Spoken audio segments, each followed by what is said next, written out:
Doctor ਸਾਹਿਬ, ਲੁਧਿਆਣਾ ਦੇ ਵਿੱਚ ਤੁਸੀਂ ਨਵੀਂ ਟੈਕਨੀਕ ਲੈ ਕੇ ਆਏ ਹੋ। ਪਹਿਲਾਂ ਆਮ ਆਪਰੇਸ਼ਨ ਹੁੰਦੇ ਸੀ, ਹੁਣ ਰੋਬੋਟ ਦੇ ਨਾਲ ਆਪਰੇਸ਼ਨ ਹੋ ਰਹੇ ਨੇ।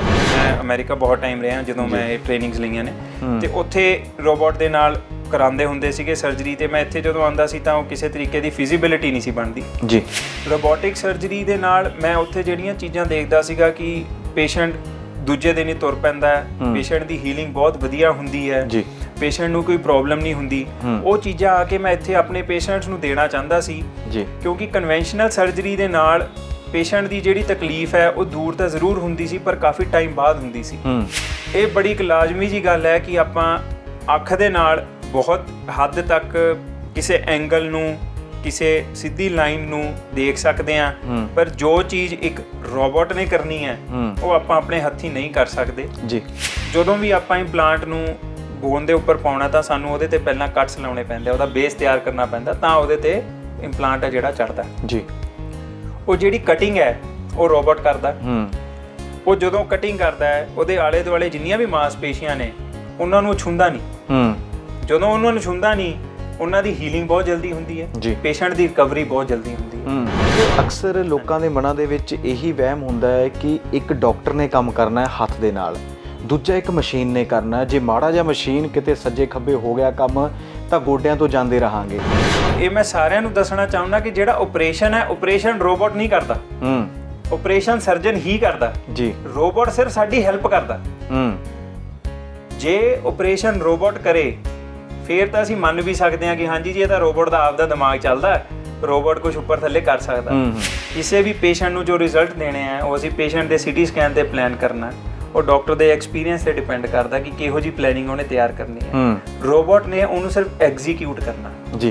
ਕਿੰਨੇ ਕੁ ਸਮੇਂ ਦੇ ਵਿੱਚ ਜਿਹੜੇ ਪੇਸ਼ੈਂਟ ਨੇ ਉਹ ਚੱਲਣ ਫਿਰਨ ਦੇ ਲਾਇਕ ਹੋ ਜਾਂਦੇ ਨੇ? ਕਿੰਨਾ ਕੁ ਸਮਾਂ ਲੱਗਦਾ ਰਿਕਵਰ ਹੋਣ 'ਚ?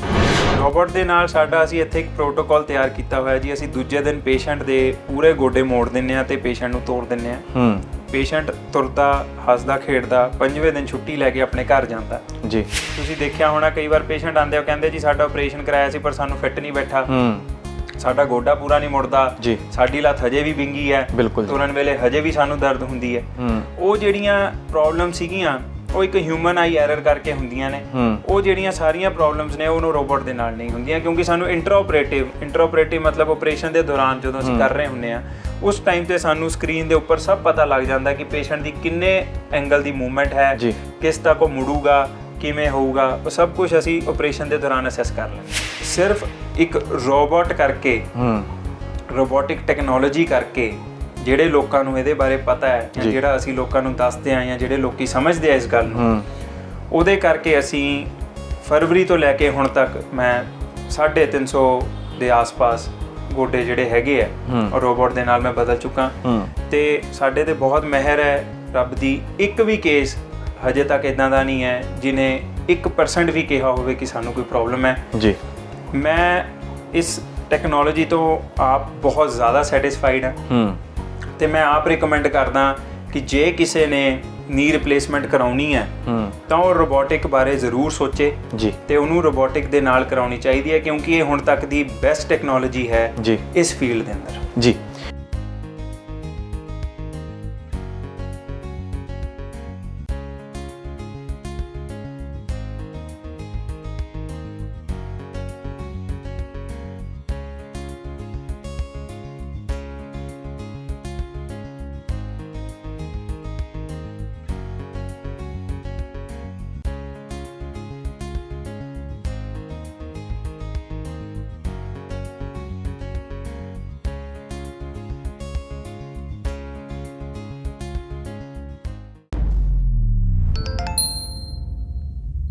ਸਤਿ ਸ਼੍ਰੀ ਅਕਾਲ। ਸਾਡਾ ਖਾਸ ਪ੍ਰੋਗਰਾਮ ਦੇਖ ਰਹੇ ਦੇਸ਼ ਵਿਦੇਸ਼ ਦੇ ਦਰਸ਼ਕਾਂ ਦਾ ਮੈਂ ਧਰਮਿੰਦਰ ਸੰਧੂ ਸਵਾਗਤ ਕਰਦਾ। ਅੱਜ ਅਸੀਂ ਪਹੁੰਚੇ ਹਾਂ ਲੁਧਿਆਣਾ ਦੇ ਵਿੱਚ ਹੁੰਜਨ ਹਸਪੀਟਲ ਹੈ ਜਿੱਥੇ ਗੋਡੇ ਬਦਲੇ ਜਾਂਦੇ ਨੇ, ਜੁਆਇੰਟ ਬਦਲੇ ਜਾਂਦੇ ਨੇ ਨਵੀਂ ਤਕਨੀਕ ਦੇ ਨਾਲ। ਇਹ ਤਕਨੀਕ ਕੀ ਹੈ? ਰੋਬੋਟ ਦੇ ਨਾਲ ਬਦਲੇ ਜਾਂਦੇ ਨੇ। ਇਸੇ ਸਾਰੇ ਵਿਸ਼ੇ ਤੋਂ ਗੱਲਬਾਤ ਕਰਨ ਲਈ ਸਾਡੇ ਨਾਲ ਮੌਜੂਦ ਨੇ ਦੁਨੀਆ ਦੇ ਸਭ ਤੋਂ ਘੱਟ ਉਮਰ ਦੇ ਮੈਕੋ certified robot surgeon doctor Jaiveer Singh Hunjan. ਉਹਨਾਂ ਦੇ ਨਾਲ ਗੱਲਬਾਤ ਕਰਦੇ ਹਾਂ। ਸਭ ਤੋਂ ਪਹਿਲਾਂ ਦਾ ਸਵਾਗਤ ਕਰਦੇ ਹਾਂ ਡਾਕਟਰ ਸਾਹਿਬ, ਤੁਹਾਡਾ ਬਹੁਤ ਬਹੁਤ ਸਵਾਗਤ ਹੈ ਜੀ। ਸਤਿ ਸ਼੍ਰੀ ਅਕਾਲ ਜੀ ਸਾਰਿਆਂ ਨੂੰ, ਥੈਂਕ ਯੂ। ਡਾਕਟਰ ਸਾਹਿਬ, ਲੁਧਿਆਣਾ ਦੇ ਵਿੱਚ ਤੁਸੀਂ ਨਵੀਂ ਟੈਕਨੀਕ ਲੈ ਕੇ ਆਏ ਹੋ। ਪਹਿਲਾਂ ਆਮ ਆਪਰੇਸ਼ਨ ਹੁੰਦੇ ਸੀ, ਹੁਣ ਰੋਬੋਟ ਦੇ ਨਾਲ ਆਪਰੇਸ਼ਨ ਹੋ ਰਹੇ ਨੇ। ਇਹ ਕੀ ਹੈ ਸਾਰੀ ਟੈਕਨੀਕ, ਸਾਡੇ ਦਰਸ਼ਕਾਂ ਨੂੰ ਜ਼ਰੂਰ ਦੱਸੋ। ਰੋਬੋਟਿਕ ਸਰਜਰੀ ਇੱਕ ਬਹੁਤ ਐਡਵਾਂਸਡ ਸਰਜਰੀ ਹੈ। ਮੈਂ ਜਦੋਂ ਆਪਣੇ ਫਾਦਰ ਸਾਹਿਬ ਨੂੰ ਇੱਥੇ ਡਾਕਟਰ ਬਲਵੰਤ ਸਿੰਘ ਹੁੰਜਰ ਨੂੰ ਜੁਆਇਨ ਕੀਤਾ 4 ਸਾਲ ਪਹਿਲਾਂ ਜੀ, ਤੇ ਅਸੀਂ ਪਹਿਲਾਂ ਜਿੰਨੇ ਵੀ ਜੋੜ ਬਦਲਦੇ ਸੀ ਉਹ ਇੱਕ ਕਨਵੈਨਸ਼ਨਲ ਮੈਥਡ ਨਾਲ ਬਦਲਦੇ ਸੀ। ਕਨਵੈਨਸ਼ਨਲ ਮੈਥਡ ਉਹ ਮੈਥਡ ਹੈ ਜਿਹਦੇ ਨਾਲ ਸਾਰੇ ਪਾਸੇ ਆਮ ਤੌਰ ਤੇ ਤੁਸੀਂ ਸੁਣਿਆ ਹੋਣਾ ਕਿ ਅਸੀਂ ਜੋੜ ਬਦਲਵਾਏ, ਗੋਡੇ ਬਦਲਵਾਏ, ਚੂਲੇ ਬਦਲਵਾਏ ਜੀ, ਤੇ ਅਸੀਂ ਵੀ ਉਹਦੇ ਨਾਲ ਹੀ ਪਹਿਲਾਂ ਕਰਦੇ ਸੀ। ਫਿਰ ਉਸ ਤੋਂ ਬਾਅਦ ਨੈਵੀਗੇਸ਼ਨ ਟੈਕਨੋਲੋਜੀ ਮੇਰੇ ਫਾਦਰ ਸਾਹਿਬ ਨੇ ਇੰਟਰੋਡਿਊਸ ਕੀਤੀ ਸੀ ਜੀ, ਉਹਦੇ ਨਾਲ ਸਾਨੂੰ ਵਧੀਆ ਰਿਜ਼ਲਟ ਮਿਲਣ ਲੱਗ ਗਏ। ਤੇ ਜਦੋਂ ਮੈਂ ਆ ਕੇ ਉਹਨਾਂ ਨੂੰ ਜੁਆਇਨ ਕੀਤਾ, ਮੇਰੀ ਨਵੀਂ ਪੜ੍ਹਾਈ ਸੀ, ਅਸੀਂ ਉਦੋਂ ਰੋਬੋਟਿਕ ਸਰਜਰੀ ਬਾਰੇ ਬਹੁਤ ਪੜ੍ਹਦੇ ਹੁੰਦੇ ਸੀ। ਅਸੀਂ MBBS ਦੇ ਅੰਦਰ ਜਾਂ ਮੇਰੀ ਜਿਹੜੀ MS ਦੀ ਟ੍ਰੇਨਿੰਗ ਸੀ ਉਹਦੇ ਅੰਦਰ ਵੀ ਅਸੀਂ ਸੁਣਦੇ ਸੀ ਕਿ ਰੋਬੋਟਿਕ ਸਰਜਰੀ ਹੈ, ਪਰ ਇੰਡੀਆ 'ਚ ਅਜੇ ਇੰਟਰੋਡਿਊਸ ਨਹੀਂ ਸੀ ਹੋਈ ਜੀ। ਤੇ ਉਹਦੇ ਬਾਰੇ ਮੈਂ ਸਰਚ ਕਰਦਾ ਸੀ। ਮੈਨੂੰ ਬਹੁਤ ਇੱਛਾ ਹੁੰਦੀ ਸੀ ਕਿ ਇਹ ਚੀਜ਼ਾਂ ਇੱਥੇ ਹੋਣੀਆਂ ਚਾਹੀਦੀਆਂ ਨੇ, ਕਿਉਂਕਿ ਮੇਰੀ ਵੀ ਬਹੁਤ ਟ੍ਰੇਨਿੰਗ ਬਾਹਰ ਦੀ ਹੈ। ਮੈਂ ਅਮਰੀਕਾ ਬਹੁਤ ਟਾਈਮ ਰਿਹਾ ਜਦੋਂ ਮੈਂ ਇਹ ਟ੍ਰੇਨਿੰਗਸ ਲਈਆਂ ਨੇ, ਤੇ ਉੱਥੇ ਰੋਬੋਟ ਦੇ ਨਾਲ ਕਰਾਉਂਦੇ ਹੁੰਦੇ ਸੀਗੇ ਸਰਜਰੀ। ਤੇ ਮੈਂ ਇੱਥੇ ਜਦੋਂ ਆਉਂਦਾ ਸੀ ਤਾਂ ਉਹ ਕਿਸੇ ਤਰੀਕੇ ਦੀ ਫਿਜ਼ੀਬਿਲਿਟੀ ਨਹੀਂ ਸੀ ਬਣਦੀ ਜੀ। ਰੋਬੋਟਿਕ ਸਰਜਰੀ ਦੇ ਨਾਲ ਮੈਂ ਉੱਥੇ ਜਿਹੜੀਆਂ ਚੀਜ਼ਾਂ ਦੇਖਦਾ ਸੀਗਾ ਕਿ ਪੇਸ਼ੈਂਟ ਦੂਜੇ ਦਿਨ ਹੀ ਤੁਰ ਪੈਂਦਾ ਹੈ, ਪੇਸ਼ੈਂਟ ਦੀ ਹੀਲਿੰਗ ਬਹੁਤ ਵਧੀਆ ਹੁੰਦੀ ਹੈ, ਪੇਸ਼ੈਂਟ ਨੂੰ ਕੋਈ ਪ੍ਰੋਬਲਮ ਨਹੀਂ ਹੁੰਦੀ। ਉਹ ਚੀਜ਼ਾਂ ਆ ਕੇ ਮੈਂ ਇੱਥੇ ਆਪਣੇ ਪੇਸ਼ੈਂਟਸ ਨੂੰ ਦੇਣਾ ਚਾਹੁੰਦਾ ਸੀ, ਕਿਉਂਕਿ ਕਨਵੈਨਸ਼ਨਲ ਸਰਜਰੀ ਦੇ ਨਾਲ ਪੇਸ਼ੈਂਟ ਦੀ ਜਿਹੜੀ ਤਕਲੀਫ ਹੈ ਉਹ ਦੂਰ ਤਾਂ ਜ਼ਰੂਰ ਹੁੰਦੀ ਸੀ, ਪਰ ਕਾਫੀ ਟਾਈਮ ਬਾਅਦ ਹੁੰਦੀ ਸੀ, ਤੇ ਕਿਤੇ ਨਾ ਕਿਤੇ ਕੋਈ ਨਾ ਕੋਈ ਫਲॉ ਜ਼ਰੂਰ ਰਹਿ ਜਾਂਦਾ ਸੀ ਜੀ। ਇਹ ਬੜੀ ਇੱਕ ਲਾਜ਼ਮੀ ਜੀ ਗੱਲ ਹੈ ਕਿ ਆਪਾਂ ਅੱਖ ਦੇ ਨਾਲ ਬਹੁਤ ਹੱਦ ਤੱਕ ਕਿਸੇ ਐਂਗਲ ਨੂੰ, ਕਿਸੇ ਸਿੱਧੀ ਲਾਈਨ ਨੂੰ ਦੇਖ ਸਕਦੇ ਹਾਂ, ਪਰ ਜੋ ਚੀਜ਼ ਇੱਕ ਰੋਬੋਟ ਨੇ ਕਰਨੀ ਹੈ ਉਹ ਆਪਾਂ ਆਪਣੇ ਹੱਥੀਂ ਨਹੀਂ ਕਰ ਸਕਦੇ ਜੀ। ਆਪਣੀ ਜਿਹੜੀ ਇਨਸਾਨ ਹੈ ਇਹ ਕੁਦਰਤ ਦਾ ਬਣਾਇਆ ਹੋਇਆ ਸਭ ਤੋਂ ਇੱਕ ਅਨੋਖੀ ਮਸ਼ੀਨ ਹੈ। ਆਪਾਂ ਆਪਣੀ ਆਮ ਤੌਰ ਦੀ ਜ਼ਿੰਦਗੀ ਦੇ ਅੰਦਰ ਹਰ ਚੀਜ਼ ਵਿੱਚ ਮਸ਼ੀਨ ਦੇ ਨਾਲ ਜੁੜੇ ਹੋਏ ਹਾਂ ਜੀ, ਚਾਹੇ ਉਹ ਕੰਪਿਊਟਰ ਹੈ, ਚਾਹੇ TV ਹੈ, ਚਾਹੇ ਫੋਨ ਹੈ। ਉਹਦੇ ਅੰਦਰ ਦਿਨ ਪਰ ਦਿਨ ਨਵੀਂ ਟੈਕਨੋਲੋਜੀ ਆ ਰਹੀ ਹੈ, ਆਪਾਂ ਉਹਨੂੰ ਅਡੈਪਟ ਕਰਦੇ ਹਾਂ ਜੀ। ਇੱਕ ਮੇਰਾ ਵੀ ਇਹੀ ਸੀਗਾ ਕਿ ਹਿਊਮਨ ਬੋਡੀ ਲਈ ਜਿਹੜੀ ਬੈਸਟ ਟੈਕਨੋਲੋਜੀ ਹੈ ਉਹ ਇੱਥੇ ਜ਼ਰੂਰ ਆਉਣੀ ਚਾਹੀਦੀ ਹੈ, ਤੇ ਉਹਦੇ ਜਿਹੜੇ ਬੈਨੀਫਿਟ ਨੇ ਉਹਨਾਂ ਨੂੰ ਪੇਸ਼ੈਂਟ ਦੇ ਉੱਪਰ ਅੱਗੇ ਟਰਾਂਸਫਰ ਕਰਨਾ ਚਾਹੀਦਾ। ਇਸੀ ਕਰਕੇ ਅਸੀਂ ਇੱਥੇ ਇਹ ਇੱਕ ਬਹੁਤ ਵੱਡਾ ਸਟੈਪ ਲਿਆ ਕਿ ਇਸ ਏਰੀਆ ਦੇ ਅੰਦਰ, ਪੂਰੇ ਨਾਰਥ ਇੰਡੀਆ ਦੇ ਅੰਦਰ ਜਿੱਥੇ ਕਿ ਰੋਬੋਟ ਨਹੀਂ ਹੈ ਜੁਆਇੰਟ ਰਿਪਲੇਸਮੈਂਟ ਦੇ ਅੰਦਰ, ਆਰਥੋਪੈਡਿਕਸ ਨੂੰ ਲੈ ਕੇ ਉੱਥੇ ਅਸੀਂ ਇੰਟਰੋਡਿਊਸ ਕੀਤਾ ਸੀ, ਤੇ ਸਾਨੂੰ ਉਹਦੇ ਨਾਲ ਬਹੁਤ ਹੀ ਵਧੀਆ ਰਿਜ਼ਲਟਸ ਮਿਲੇ ਨੇ ਜੀ। ਪੇਸ਼ੈਂਟਸ ਨੂੰ ਬਹੁਤ ਜ਼ਿਆਦਾ ਬੈਨੀਫਿਟ ਹੁੰਦਾ ਰੋਬੋਟ ਦੇ ਨਾਲ।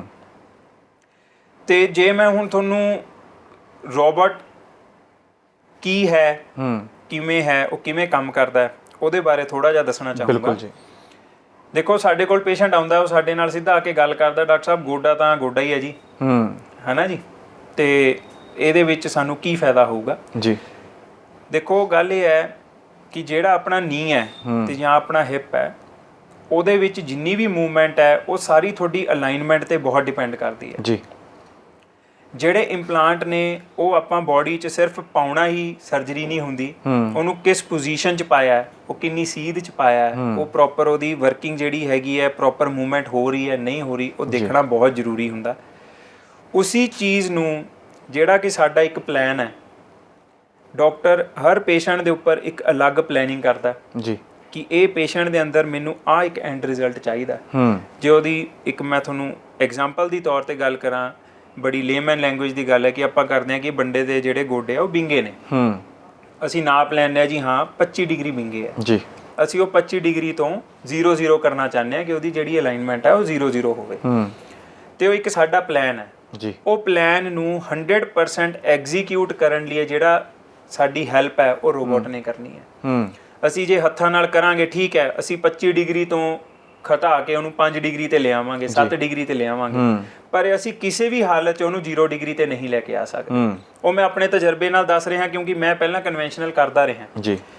ਜਿਹੜਾ ਬੰਦਾ 25 ਡਿਗਰੀ ਤੋਂ ਹਟ ਕੇ 5 ਡਿਗਰੀ ਤੇ ਆ ਜਾਂਦਾ, ਉਹਨੂੰ ਬਹੁਤ ਰਿਲੀਫ ਮਿਲਦਾ, ਉਹਨੂੰ ਬਹੁਤ ਵਧੀਆ ਲੱਗਦਾ, ਪਰ ਜਦੋਂ ਉਹਦਾ ਦੁਬਾਰਾ ਨਵਾਂ ਗੋਡਾ 5 ਡਿਗਰੀ ਤੇ ਚੱਲਦਾ ਉਹ ਫਿਰ ਵੀ ਕੱਸਦਾ।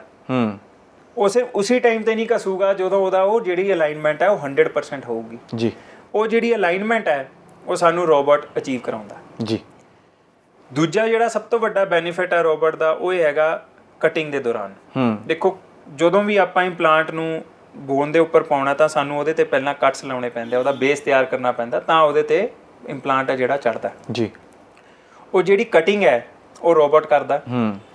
ਉਹ ਜਦੋਂ ਕਟਿੰਗ ਕਰਦਾ ਹੈ ਉਹਦੇ ਆਲੇ ਦੁਆਲੇ ਜਿੰਨੀਆਂ ਵੀ ਮਾਸਪੇਸ਼ੀਆਂ ਨੇ ਉਹਨਾਂ ਨੂੰ ਛੂੰਹਦਾ ਨਹੀਂ। ਜਦੋਂ ਉਹਨਾਂ ਨੂੰ ਛੂੰਹਦਾ ਨਹੀਂ ਉਹਨਾਂ ਦੀ ਹੀਲਿੰਗ ਬਹੁਤ ਜਲਦੀ ਹੁੰਦੀ ਹੈ, ਪੇਸ਼ੈਂਟ ਦੀ ਰਿਕਵਰੀ ਬਹੁਤ ਜਲਦੀ ਹੁੰਦੀ ਹੈ। ਇਸੀ ਕਰਕੇ ਰੋਬੋਟ ਦੇ ਨਾਲ ਪੇਸ਼ੈਂਟ ਪੇਨ ਫਰੀ ਰਹਿੰਦਾ, ਤੁਰਨਾ ਬਹੁਤ ਜਲਦੀ ਸ਼ੁਰੂ ਕਰ ਦਿੰਦਾ ਤਾਂ ਆਪਣੀ ਨਾਰਮਲ ਲਾਈਫ ਦੇ ਅੰਦਰ ਬਹੁਤ ਜਲਦੀ ਆ ਜਾਂਦਾ ਜੀ। ਡਾਕਟਰ ਸਾਹਿਬ, ਇੱਕ ਅਕਸਰ ਲੋਕਾਂ ਦੇ ਮਨਾਂ ਦੇ ਵਿੱਚ ਇਹੀ ਵਹਿਮ ਹੁੰਦਾ ਹੈ ਕਿ ਇੱਕ ਡਾਕਟਰ ਨੇ ਕੰਮ ਕਰਨਾ ਹੈ ਹੱਥ ਦੇ ਨਾਲ, ਦੂਜਾ ਇੱਕ ਮਸ਼ੀਨ ਨੇ ਕਰਨਾ। ਜੇ ਮਾੜਾ ਜਿਹਾ ਮਸ਼ੀਨ ਕਿਤੇ ਸੱਜੇ ਖੱਬੇ ਹੋ ਗਿਆ ਕੰਮ ਤਾਂ ਗੋਡਿਆਂ ਤੋਂ ਜਾਂਦੇ ਰਹਾਂਗੇ। ਕਿੰਨਾ ਕੁ ਰਿਸਕ ਆ, ਰਿਸਕ ਫੈਕਟਰ ਕਿੰਨਾ ਕੁ? ਦੇਖੋ ਜੀ, ਕਿਸੇ ਵੀ ਮਸ਼ੀਨ ਦੇ ਅੰਦਰ ਜਿਹੜਾ ਰਿਸਕ ਹੈ ਉਹ ਸਾਰਾ ਉਸ ਚੀਜ਼ ਤੇ ਡਿਪੈਂਡ ਕਰਦਾ ਹੈ ਕਿ ਉਹਨੂੰ ਚਲਾ ਕੌਣ ਰਿਹਾ। ਜੇ ਹੁਣ ਆਪਾਂ ਗੱਡੀ ਦੀ ਗੱਲ ਕਰੀਏ ਤਾਂ ਜਿਹੜੀਆਂ ਨਾਰਮਲ ਗੱਡੀਆਂ ਨੇ ਉਹਨਾਂ ਨੂੰ ਕੋਈ ਡਰਾਈਵਰ ਚਲਾਉਂਦਾ ਹੈ ਜੀ, ਤੇ ਜੇ ਕੋਈ ਬਹੁਤ ਸੇਫਟੀ ਵਾਲੀਆਂ ਗੱਡੀਆਂ ਨੇ ਜਿਨ੍ਹਾਂ 'ਚ ਆਟੋਮੈਟਿਕ ਬ੍ਰੇਕਿੰਗ ਸਿਸਟਮ ਹੈ, 에ਅਰ ਬੈਗਸ ਨੇ, ਪਾਵਰ ਸਟੀਅਰਿੰਗ ਹੈ, ਉਹਨਾਂ ਨੂੰ ਇੱਕ ਡਰਾਈਵਰ ਚਲਾਉਂਦਾ ਤਾਂ ਉਹ 'ਚ ਰਿਸਕ ਫੈਕਟਰ ਉਨੇ ਘੱਟ ਜਾਂਦੇ ਨੇ ਜੀ। ਜਿਹੜਾ ਰੋਬੋਟ ਹੈ, ਮੈਂ ਸਾਰੇ ਲੋਕਾਂ ਨੂੰ ਇਹ ਇੱਕ ਜਿਹੜਾ ਵਹਿਮ ਹੈ, ਸਾਨੂੰ ਬਹੁਤ ਕੁਐਸਚਨ ਆਉਂਦੇ ਨੇ, ਤੁਹਾਡਾ ਬਹੁਤ ਲਾਜ਼ਮ ਕੁਐਸਚਨ ਹੈ ਇਹ ਮੈਂ ਸਾਰਿਆਂ ਨੂੰ ਦੱਸਣਾ ਚਾਹੁੰਦਾ ਕਿ ਜਿਹੜਾ ਆਪਰੇਸ਼ਨ ਹੈ, ਆਪਰੇਸ਼ਨ ਰੋਬੋਟ ਨਹੀਂ ਕਰਦਾ, ਆਪਰੇਸ਼ਨ ਸਰਜਨ ਹੀ ਕਰਦਾ ਜੀ। ਰੋਬੋਟ ਸਿਰਫ ਸਾਡੀ ਹੈਲਪ ਕਰਦਾ। ਜੇ ਆਪਰੇਸ਼ਨ ਰੋਬੋਟ ਕਰੇ ਫਿਰ ਤਾਂ ਅਸੀਂ ਮੰਨ ਵੀ ਸਕਦੇ ਹਾਂ ਕਿ ਹਾਂਜੀ ਜੀ ਇਹ ਤਾਂ ਰੋਬੋਟ ਦਾ ਆਪਦਾ ਦਿਮਾਗ ਚੱਲਦਾ, ਰੋਬੋਟ ਕੁਝ ਉੱਪਰ ਥੱਲੇ ਕਰ ਸਕਦਾ। ਰੋਬੋਟ ਤਾਂ ਸਾਡਾ ਜਿਹੜਾ ਇੱਕ ਪਲਾਨ ਹੈ ਉਹਨੂੰ ਐਗਜ਼ੀਕਿਊਟ ਕਰਨ ਦੇ ਵਿੱਚ ਹੈਲਪ ਕਰ ਰਿਹਾ ਹੈ ਜੀ, ਸਾਡੇ ਕੰਮ ਨੂੰ ਸੌਖਾ ਕਰ ਰਿਹਾ ਹੈ, ਉਹਦੇ ਜਿਹੜੇ ਰਿਜ਼ਲਟਸ ਨੇ ਉਹਨਾਂ ਨੂੰ 100% ਲੈ ਕੇ ਆਉਣ ਦੀ ਹੈਲਪ ਕਰ ਰਿਹਾ ਹੈ।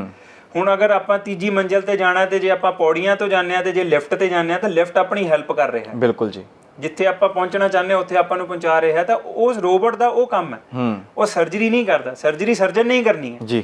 ਪਲੈਨਿੰਗ ਸਾਰੀ ਸਰਜਨ ਦੀ ਹੈ, ਕੀ ਉਹਦਾ ਰਿਜ਼ਲਟ ਹੈ ਉਹ ਸਰਜਨ ਦਾ ਹੈ, ਰੋਬੋਟ ਨੇ ਹੈਲਪ ਕਰਨੀ ਹੈ ਜੀ। ਨਾਰਮਲ ਲੋਕਾਂ ਲਈ ਸਮਝਣ 'ਚ ਇੱਕ ਬਹੁਤ ਵਧੀਆ ਚੀਜ਼ ਮੈਂ ਹਮੇਸ਼ਾ ਦੱਸਦਾ ਹੁੰਦਾ ਕਿ ਅਗਰ ਆਪਾਂ ਕਾਗਜ਼ ਦੇ ਉੱਪਰ ਇੱਕ ਪੁਆਇੰਟ ਤੋਂ ਲੈ ਕੇ ਦੂਜੇ ਪੁਆਇੰਟ ਤੱਕ ਲਾਈਨ ਖਿੱਚਣੀ ਹੋਵੇ ਜੀ, ਤਾਂ ਆਪਾਂ ਨੂੰ ਪਤਾ ਹੈ, ਆਪਣੇ ਦਿਮਾਗ ਨੂੰ ਪਤਾ ਹੈ ਕਿ ਆਹ ਪੁਆਇੰਟ ਤੋਂ ਲੈ ਕੇ ਦੂਜੇ ਪੁਆਇੰਟ ਤੱਕ ਆਪਾਂ ਲਾਈਨ ਖਿੱਚਣੀ ਹੈ, ਤੇ ਜੇ ਆਪਾਂ ਪੈਨ ਦੇ ਨਾਲ ਲਾਈਨ ਖਿੱਚੀਏ ਤਾਂ ਉਹ ਸਿੱਧੀ ਲਾਈਨ ਨਹੀਂ ਖਿੱਚ ਸਕਦੇ। ਪਰ ਜੇ ਆਪਾਂ ਉੱਥੇ ਫੁੱਟਾ ਰੱਖ ਲਈਏ ਜਾਂ ਸਕੇਲ ਰੱਖ ਲਈਏ ਤਾਂ ਆਪਾਂ ਦੋ ਪੁਆਇੰਟਸ ਨੂੰ ਜੋੜ ਕੇ ਬਿਲਕੁਲ ਸਿੱਧੀ ਲਾਈਨ ਖਿੱਚ ਸਕਦੇ ਹਾਂ। ਬਿਲਕੁਲ ਜੀ। ਦਿਮਾਗ ਡਾਕਟਰ ਦਾ ਜਿਹੜਾ ਉਹ ਸਕੇਲ ਦਾ ਕੰਮ ਹੈ ਉਹ ਰੋਬੋਟ ਨੇ ਕਰਨਾ ਜੀ। ਪਲੈਨਿੰਗ ਸਾਡੀ ਹੈ, ਬਿਲਕੁਲ ਬਿਲਕੁਲ, ਉਹ ਕੋਈ ਚੀਜ਼ ਨਹੀਂ ਕਰ ਸਕਦਾ। ਕਿਸੇ ਵੀ ਪੇਸ਼ੈਂਟ ਨੂੰ ਜੋ ਰਿਜ਼ਲਟ ਦੇਣੇ ਆ ਉਹ ਅਸੀਂ ਪੇਸ਼ੈਂਟ ਦੇ ਸਿਟੀ ਸਕੈਨ ਤੇ ਪਲਾਨ ਕਰਨਾ, ਉਹ ਡਾਕਟਰ ਦੇ ਐਕਸਪੀਰੀਅੰਸ ਤੇ ਡਿਪੈਂਡ ਕਰਦਾ ਕਿ ਕਿਹੋ ਜੀ ਪਲੈਨਿੰਗ ਉਹਨੇ ਤਿਆਰ ਕਰਨੀ ਹੈ। ਰੋਬੋਟ ਨੇ ਉਹਨੂੰ ਸਿਰਫ ਐਗਜ਼ੀਕਿਊਟ ਕਰਨਾ ਜੀ। ਤੇ ਕਿੰਨੇ ਕੁ ਸਮੇਂ ਦੇ ਵਿੱਚ ਜਿਹੜੇ ਪੇਸ਼ੈਂਟ ਨੇ ਉਹ ਚੱਲਣ ਫਿਰਨ ਦੇ ਲਾਇਕ ਹੋ ਜਾਂਦੇ ਨੇ, ਕਿੰਨਾ ਕੁ ਸਮਾਂ ਲੱਗਦਾ ਰਿਕਵਰ ਹੋਣ 'ਚ? ਰੋਬੋਟ ਦੇ ਨਾਲ ਸਾਡਾ ਅਸੀਂ ਇੱਥੇ ਇੱਕ ਪ੍ਰੋਟੋਕਾਲ ਤਿਆਰ ਕੀਤਾ ਹੋਇਆ ਜੀ। ਅਸੀਂ ਦੂਜੇ ਦਿਨ ਪੇਸ਼ੈਂਟ ਦੇ ਪੂਰੇ ਗੋਡੇ ਮੋੜ ਦਿੰਦੇ ਹਾਂ ਤੇ ਪੇਸ਼ੈਂਟ ਨੂੰ ਤੋਰ ਦਿੰਦੇ ਹਾਂ। ਪੇਸ਼ੈਂਟ ਤੁਰਦਾ, ਹੱਸਦਾ, ਖੇਡਦਾ 5ਵੇਂ ਦਿਨ ਛੁੱਟੀ ਲੈ ਕੇ ਆਪਣੇ ਘਰ ਜਾਂਦਾ ਜੀ। ਪਹਿਲੇ ਦਿਨ ਤੋਂ ਹੀ ਪੇਸ਼ੈਂਟ ਇੰਡੀਪੈਂਡੈਂਟ ਹੁੰਦਾ, ਉਹਨੂੰ ਕਿਸੇ ਦੀ ਡਿਪੈਂਡੈਂਸੀ ਦੀ ਲੋੜ ਨਹੀਂ ਪੈਂਦੀ। ਤੇ ਜੇ ਆਪਾਂ ਲੇਟ ਤੋਂ ਲੇਟ ਵੀ ਲਗਾ ਕੇ ਚੱਲੀਏ ਤਾਂ 3 ਹਫ਼ਤਿਆਂ ਦੇ ਅੰਦਰ ਅੰਦਰ ਜਿਹੜਾ ਪੇਸ਼ੈਂਟ ਹੈ ਉਹ ਇੰਡੀਪੈਂਡੈਂਟਲੀ ਆਪਣੇ ਜੋਗਾ ਹੁੰਦਾ, ਉਹਨੂੰ ਕੋਈ ਸੋਟੀ ਦੀ, ਵਾਕਰ ਦੀ, ਕਿਸੇ ਚੀਜ਼ ਦੀ ਲੋੜ ਨਹੀਂ ਪੈਂਦੀ ਜੀ।